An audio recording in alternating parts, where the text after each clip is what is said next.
छोड़ने का पैमाना बदल गया है, दान देने का पैमाना, दान देने की व्यवस्थाएं वर्तमान में बदल चुकी है। दिखावे के लिए, पटिया के लिए, नाम सम्मान के लिए नहीं। मत करो। थोड़े से दूसरे जीवों को समझते हुए दयालु बनने का प्रयास करो ना। कितने दयालु है, कितने कितने करुणावान हम हैं। नहीं समझ सकते, नहीं समझ सकते, नहीं समझ सकते। कभी कभी घर में रहते रहते, एक परिवार, एक समाज, एक स्थान में रहते रहते क्या दूसरों का ध्यान रखना, दूसरों का ख्याल रखना हम सीख पाए? माँ, व्यवहारिकता, एक फॉर्मेलिटी, सुबह से भोजन बना ले, महाराज जी सब कुछ कर लिया, हमारा काम हो गया, इतना कहने से ख्याल रखना नहीं माना जाएगा। ये तो तुमने ड्यूटी के रूप में एक फॉर्मेलिटी, व्यवहारिकता निभाने के लिए काम कर लिया, रोटी बना के, डिब्बा बन के, भोजन बना के रख दिया, आप खा ले बेटा।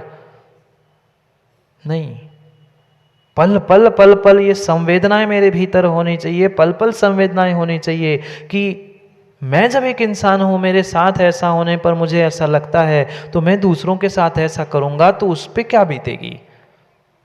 कभी विचार किया क्या?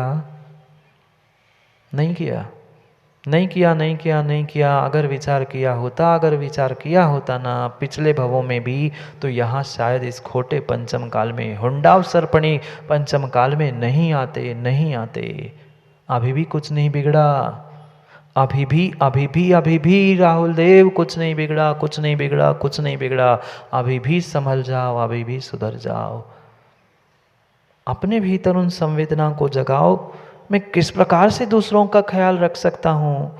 माँ, 2 टाइम की रोटी खिला लेना ये ख्याल रखना नहीं है। महाराज जी, हम तो दरवाजे पर आने वाली गाय को, भिखारी को भी खिलाते हैं, ये मात्र ख्याल रखना नहीं है।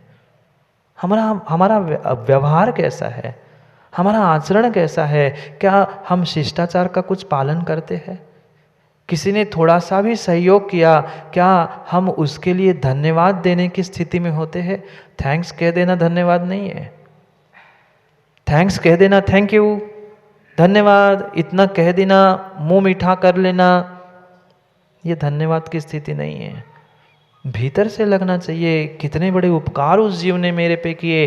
54 58 का भी उपकार किया ना, तो उसने भी उपकार किया है। पर हम ये सोचते हैं, अब ज्ञानी हो गए। निर्मल जी कहते, महाराज जी आई नो मेरा पुण्य है सो आप ज्ञान दे रहे हो, आपने क्या किया? वो तो मेरा पुण्य था सो आपका पड़गान मिल गया, आप, मेरा पुण्य था इसलिए मैंने सब कुछ कर लिया। आप कौन? ठीक है, आपका उपादान सब कुछ सब कुछ सब कुछ सत्य है, पर ये व्यवहार, लोक व्यवहार नहीं सीख पाओगे ना, तो तुम्हारे निश्चय की भी कोई कीमत नहीं है। सिंगे जी, ऐसा नहीं है क्या? लोग नहीं समझते, लोग ने एक ही पकड़ के रखा, मात्र हम अपने पुण्य से, अपने उपादान से, अपने से जी रहे हैं। परम सत्य है, पर कहीं ना कहीं जहाँ रह रहे हो, जिनके साथ रह रहे हो, उनके साथ अगर हम लोक व्यवहार और इंसानियत का व्यवहार नहीं करेंगे, तो आप लंबे समय तक वहाँ जी नहीं सकते, नहीं जी सकते। क्यों नहीं जीवन में आनंद आ रहा है? क्यों नहीं ज्ञानियों जीवन में आनंद आ रहा है? मात्र और मात्र इन्हीं कारणों से आनंद नहीं आ पा रहा है कि हम एक दूसरे से संवेदनाओं से नहीं जुड़ पा रहे हैं, एक दूसरे की संवेदनाओं को नहीं समझ पा रहे हैं। कार्य बिल्कुल चल रहा है, बाप बेटे का ध्यान रखता है, बेटे बाप का ध्यान रखता है, एक दूसरे का हर कोई ध्यान रखता है, ख्याल रखता है, पर वो मात्र एक फॉर्मेलिटी के, एक व्यवहारिकता का रूप से है। भावनात्मक अटैचमेंट समाप्त हो गई है, समाप्त हो गई है। आजकल तो विनय करना, सम्मान करना लोग भूल से ही गए। देवशास्त्र गुरु तो प्रतिदिन नहीं मिल रहे थे, जिन्होंने जन्म दिया। पहले समय होता था, बुजुर्गों से पूछना चाहता हूँ, पहले समय होता था, कभी बेटा बाप के सामने आंख उठाकर खड़ा नहीं होता था। पहले ऐसा समय था कि नहीं? पहले इतनी मर्यादा होती थी, कभी बाप अपने बेटे को लेकर अपने बाप के सामने खड़ा नहीं होता था। बोलो ना, ऐसा नहीं था? ऐसा ही था। आज आज सब तीनों एक साथ कंधे पे सर पे लेके घूमते हैं। सीधी बात है, तुमने पहले ही कंधे पे बिठा लिया, अब वो कान पकड़ ले और क्या कर ले, कोई ठिकाना थोड़ी नहीं है। फिर बाद में पछताते हैं, महाराज अब वो मान नहीं रहा बेटा, मान नहीं रहे संतान, पहले ही बिगाड़ा किसने था। बचपन से व्यवहार, बचपन से मर्यादा, बचपन से सब कुछ सिखाने की आवश्यकता थी। भले ही जीव जन्म से सज्जन जन्मे नहीं जन्मे, जन्म से जन्मता है नहीं जन्मता है वो भिन्न विषय है, पर हम संस्कार देकर उसे भी सज्जन बना सकते हैं, हम भी तो सज्जन बन सकते हैं। ठीक है, बचपन बीत गया, 55 के हो गए, क्या 55 में संस्कार नहीं ले सकते क्या? 55 में सज्जन नहीं हो सकते क्या? अरे 85 होने पर भी सज्जन हो गए ना तो भी काम बन जाएगा, पर हो तो सही, हो तो सही। क्या करना था? बुजुर्ग मिले, हम जो उच्चासन पे बैठे थे, ऊंचे आसन पे बैठे थे, उनको स्थान दे दिया, हम नीचे हो गए, हो गया हमारा शिष्टाचार। कौन से पैसे पड़े? कौन से पैसे पड़े? कोई बुजुर्ग मिला, कोई समान व्यक्ति, वह ज्येष्ठ श्रेष्ठ मिला, हमने हाथ जोड़ के जय जिनेन्द्र कर लिया, भोजन पानी की सुख दुख की पूज ली, हो गया शिष्टाचार, हो गया हमारा अच्छा व्यवहार। कौन से पैसे गए? हम सोचते पहले हम बैठे कुर्सी पे, हम क्यों उठे? हमें भी तकलीफ है, हम नहीं उठने वाले, भले ही खड़े रहे वो 70-80 साल का बुजुर्ग, पर हम क्यों उठे? हम पहले पहुंचे ना सभा में, हम नहीं उठने वाले। यहां जिनवाणी सुन रहे हैं, जीवन जीने की कला, रीति नीति सीख रहे हैं, लोक व्यवहार सीख रहे हैं, और जीवन में उतर नहीं रहा, किस काम का? कोरे शब्दों को सुनने से, कोरे शब्दों को रटने से जीवन बदलने वाला नहीं है, कभी बदलने वाला नहीं है। मैं नहीं कह रहा हूं 100% बदल जाओ लिप्टन, पर 2-4% बदलने का पुरुषार्थ भी नहीं कर सकते क्या? पुण्य पाप जैसा होगा वैसा पुरुषार्थ का फल मिलेगा, पर मां सुधरने का प्रयास तो करो। मैं ये नहीं कह रहा हूं कि आप बिगड़े हो, पर सुधरे भी? आप नहीं बोल दी भाई, मैं तो पूछ रहा था, आपके पक्ष से आवाज आई है कि नहीं है? जो है सो है, कोई मानता है और कोई नहीं मानता है, पर परम सत्य यही है। बिगड़े बिल्कुल नहीं है, बुरे बिल्कुल नहीं है, पर अच्छे भी नहीं है और सुधरे भी नहीं है। सुधरना तो पड़ेगा, सुधरना तो पड़ेगा, सुधरना तो पड़ेगा। आज नहीं तो कल, आज नहीं तो कल सुधरना तो पड़ेगा ही पड़ेगा, उसके बिना कल्याण होने वाला नहीं है। सज्जन पुरुष बने बिना तुम साधु पुरुष नहीं बन सकते, और साधु बने बिना तुम भगवान अरिहंत सिद्ध भी नहीं बन सकते। नहीं बन पा रहे हैं साधु, मैं पुनः कह दूं, नहीं बन पा रहे हैं साधु, कम से कम साधु की सेवा करते करते करते करते सज्जन ही बन जाओ ना, सज्जन पुरुष ही बन जाओ, सज्जन पुरुष ही बन जाओ। क्यों पर की निंदा, क्यों दूसरों की बुराई, क्यों दूसरों से बदला लेने के भाव, क्यों क्यों क्यों विद्रोह के भाव हमारे भीतर उठ रहे? विश्वास मानना, तुम्हारे विद्रोह करने से, तुम्हारी निंदा करने से, तुम्हारे उपद्रव करने से सामने वाले पुण्यात्मा का कुछ बिगड़े नहीं बिगड़े, पर तुमने अपने स्वयं का तो घात, अपने स्वयं का बिगाड़ तो कर लिया, कर लिया, कर लिया। एक चिंगारी, एक गलती काफ़ी होती है पूरे अनाज, पूरे जीवन को बर्बाद करने के लिए। लाख बाद में तुम लिपाई पुताई कर लेना, व्यक्ति भूल भी जाएगा तुमने क्या भूल की थी, पर कर्म भूलने नहीं देगा। रज्जन इंजीनियर जी, कर्म भूलने नहीं देगा, कर्म भूलने नहीं देगा। जीव बचपने में और उस युवा अवस्था की जोश में सब भूल जाता है, मैं क्या कर रहा हूँ, कहाँ कर रहा हूँ, कैसे कर रहा हूँ। पर पुण्य के उदय में भले ही वह पाप दिख नहीं रहा है, पर संयम बेटा ध्यान रखना, जब जिस दिन पुण्य ढलने लग जाएगा ना, उस दिन फिर मगरे पर वह पाप चिल्लाने लग जाएगा, कोई बचाने नहीं आएगा, कोई बचाने नहीं आएगा। मत बनो दुर्जन, मत बनो दुर्जन। नहीं, हमें नहीं जम रहा किसी का व्यवहार, हमें किसी की बातें नहीं जम रही, मां मध्यस्थ हो जाओ, मध्यस्थ हो जाओ ना, दूर हो जाओ। हम दूर भी नहीं होते और बुराई भी करना नहीं छोड़ते। सबसे सबसे सबसे जटिल आज के जीवों के भीतर यही जटिल परिणाम बैठे हैं। दुनिया के सामने तो हम सज्जन दिखाने का प्रयास करते हैं, पर भीतर ऐसे कटु परिणाम, ऐसे कटु भाव रखे हैं कि कहा नहीं जा सकता, कहा नहीं जा सकता। कभी कभी कभी तो उदार बनने का प्रयास करे, बनो ना उदार। ठीक है, सामने वाले नहीं, एक नहीं, दो नहीं, 100 नहीं, मैं कहता हूँ 1000% सामने वाले की गलती थी। आप तो सज्जन थे, आप तो समझदार थे, आप ही उदार बन जाते, आप ही क्षमा कर देते। कर पाते?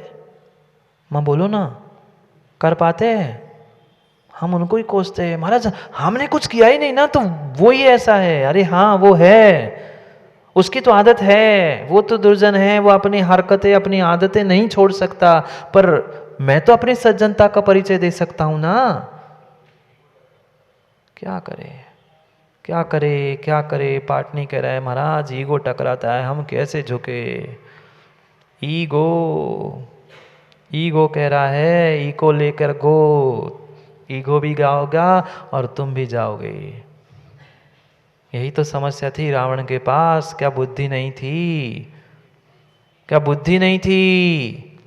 बुद्धि तो थी, पर बुद्धि का मान आ गया था, इसलिए आदित्य सब काम बिगड़ गया था। बुद्धि तो थी, बुद्धिमान भी था, पर बुद्धि का मान आ गया था, इसलिए वो बुद्धि भी चली गई, मान भी चला गया, और वो भी चला गया, चला गया, चला गया। कितनी कितनी सरलता। एक सत्य घटना है, एक सत्य घटना है। एक सामान्य सा व्यक्ति था, महाराष्ट्र की घटना है। वो प्रतिदिन, पुराने समय की बात है, आज तो नल खोल दो ऊपर से पानी गिरता है, नहा लेते हैं, जीवों की हिंसा कर लेते। पहले नदी में जाते थे, वहाँ हिंसा होती थी। वो प्रतिदिन जाता था, किसी से कोई मतलब नहीं। रोज रोज कहीं ना कहीं, अब होते हैं कुछ लोग जो कुछ नहीं भी बोले उनको उंगली करने की आदत ही होती है। तुम कुछ बोलो तो, कुछ कहो तो, पर उसे दुनिया से कोई मतलब नहीं है। ऐसे भी कई सारे मंदिर में भी आने वाले होते हैं, उन्हें भगवान से मतलब, अभिषेक किया, पूजा की, निकल गए। ना प्रपंच से मतलब, ना बुराई से, किसी से कुछ नहीं।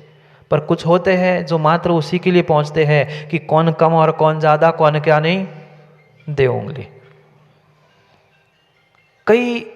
कई बार लोगों ने प्रयास करने का प्रयास किया कि उनको उकसाया जाए, उनको कुछ कहने के लिए मजबूर किया जाए, पर वे शब्दों से माने नहीं, शब्दों की बुरी नहीं माने। लोगों ने विचार किया कि अब कुछ ना कुछ उनके शरीर पर करना चाहिए। जिस मार्ग से जाते थे, रोज नहाते थे, लौट के नदी से पुनः जाते थे। वापस जाते समय एक दिन लोगों ने सोच लिया कि अब इनको पकड़ के अकल सिखानी है। क्यों नहीं बोलता? बहुत सारे लोगों को तो ये चिढ़ होती, मैं इतना बोल रहा हूं तो क्यों नहीं बोल रहा, बोल कुछ। नहीं, वो कुछ उत्तर ही नहीं देते थे। वो मुंडी नीचे करके अपना काम करके भगवान का नाम लेके आगे बढ़ते थे। एक दिन उन सब दुर्जनों ने निर्णय कर लिया कि जो चाहे हो जाए, हम तो इनको छोड़ेंगे नहीं। जिस मार्ग से जाते थे उस मार्ग के ऊपर एक मकान के वहाँ बालकनी में, जैसे ये ना, ऐसे वहाँ खड़े थे। वो नीचे से जाते जाते 3-4 मित्र खड़े थे। उन्होंने सुबह से तय करके रखा ही था प्रोग्राम उसको फंसाने का। अच्छे से सबने खूब पान खाए, और जैसे ही वो नहा के आए उनके ऊपर थूक दिया। उनको लगा अब ये स्नान करके आया है, पवित्र होके आया है, मैं थूक दूंगा तो कम से कम गुस्सा कर लेगा। बहुत सारे इसीलिए लोग शौले में जाने वालों को कहते छू लो, चिढ़ाते, कुछ तो बोले। जैसे उन्होंने थूका, वे पुनः वापस गए, पुनः नदी में डुबकी लगाई, पुनः नहाए, कपड़े निचोड़े, पुनः वापस आए। वे बैठे ही थे, आज तो उन्हें तो उकसा नहीं था। दूसरी बार आए, पुनः थूक दिया, पुनः गए, तीसरी बार आए, पुनः थूक दिया। कम से कम 8-10 बार ऐसा होने के बाद भी उन्होंने मुंह से चूं शब्द नहीं किया, अरे तुरे कुछ नहीं बोला। अब तमाशा देखने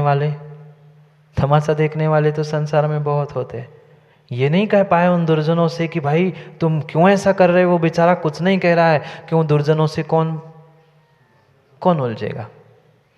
उस सज्जन व्यक्ति को ही पकड़ के, जो नीचे बाकी लोग थे, उनने पूछा क्यों आपको बिल्कुल कुछ नहीं लग रहा, वे बार बार तुम पे थूक रहे हैं, एक बार मुंह उठा के उत्तर दे दो, 2-4 बजा के दे दो। फिर मैं रोज देखता हूँ आप जाते आते वे कमेंट्स करते हैं, वे बहुत कुछ करते रहते हैं, और आप कैसे मूर्ख हो, बुज़दिल हो। आज नया शब्द, नई परिभाषा हो गई। कोई उत्तर नहीं देता, प्रति उत्तर नहीं देता, तो लोग कहते हैं आदिल तो बुज़दिल है। सही बात है, जिसका दिल बुझ गया है राग द्वेष की कलाओं से, वो तो बुज़दिल है ही। कहते तुम बुज़दिल हो, कुछ उत्तर नहीं देते, लोग इतना तुम्हारे बारे में कह रहे हैं, लोग इतना सब कुछ कहते हैं। हमें तक समझाने आए थे लोग कि इतना लोग कह रहे महाराज आप भी तो। मैंने कहा हम बुज़दिल है भाई, हम दूसरे की बुराई करने के लिए, दूसरों के बुराई का प्रतिशोध प्रतिविरोध करने के लिए हम तो कमज़ोर है, हम नहीं कर सकते, हम किसी का विरोध नहीं कर सकते। जिसको करना है वो विरोध करके नरक में जाएगा। विराधा का कथम हंत्रे जनाए परिकुप्यति त्रयंगुलम पायतम पदाभ्याम स्वयं दंडे न पाद्यते। पूज्यपाद स्वामी ने स्वयं कहा, विरोध करने वाला विराधक आज नहीं तो कल फल भोगेगा, मैं क्यों परेशान हूं, उसको अपना फल मिलेगा, मैं नहीं उत्तर दूंगा। लोगों ने, नीचे चलने वालों ने कहा, इतने दिन से हम महीने भर से, कई महीनों से देख रहे, आप उत्तर क्यों नहीं दे रहे, एक बार ऐसा उत्तर दे दो, ऐसा उत्तर दे दो, फिर तुमसे मिले ही नहीं। वो कहते हैं मुझे पता है, मुझे पता है वो कौन है, आप भी जानते हैं। कहते हाँ जानते हैं ना, ये अच्छे आदमी थोड़ी ना है, ये इस गली मोहल्ले के, हर गली मोहल्ले में होते ना, हर गली मोहल्ले के होते हैं, ये मुझे पता है इस गली मोहल्ले की ये दुर्जन है, और मुझे विश्वास है, चाहे उस सर्प को दूध पिला लो, चाहे सर्प को दूध पिला लो। सिंह जी, कुंद स्वामी ने भी तो यही कहा, गुड़ दुग्धम पिबंता न पन्नगा निविसा होंती। चाहे तुम गुड़ और दूध मिलाकर भी उस सर्प को पिला दो ना, उसका काम जहर उगलना है। जिसका काम बुराई करना है, दुर्जन है, वो तो वही करेगा। मुझे विश्वास है ये इस स्थान के, तुम्हारे यहाँ के दुर्जन है, मैं क्यों उसको समझाऊं और क्यों उसको मुंह लगूं। मुझे तो अपने गुरु ने सिखाया है, कहीं भी तुम्हें कीचड़ दिख जाए ना, तो कीचड़ को दूर से निकाल के, कीचड़ से दूर से निकल जाना।